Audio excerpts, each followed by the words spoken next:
Très souvent, on se met en colère contre les gens de notre famille. On a demandé quelque chose que ça se fasse, ou plusieurs fois on l'a dit, et encore ça se refait. Donc on se met en colère, et dans notre colère, on leur exprime que c'est pas comme ça qu'il faut faire. Les grands d'Israël ont dit, bah, c'est très mauvais. D'abord, quand tu te mets en colère, tu amènes sur toi de l'impureté. Et ensuite, quand tu parles ce moment pour corriger les gens, bah, tu mets en eux de l'impureté. Donc au lieu de corriger et de faire mieux, t'enfonces beaucoup plus. Il faut arriver à rester calme, et même si on s'énerve, au moins que ça ne sorte pas à l'extérieur. Tu vas dans une chambre, tu cries, tu tapes sur les murs tout seul, d'accord?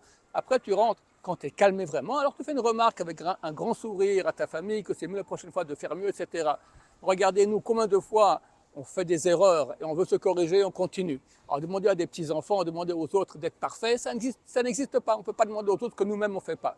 Donc accepter que l'erreur est humaine, et quand on voit une chose qui nous énerve, on part. On s'énerve tout seul, et après on fera la remarque gentiment avec un grand sourire. Elle sera beaucoup mieux acceptée.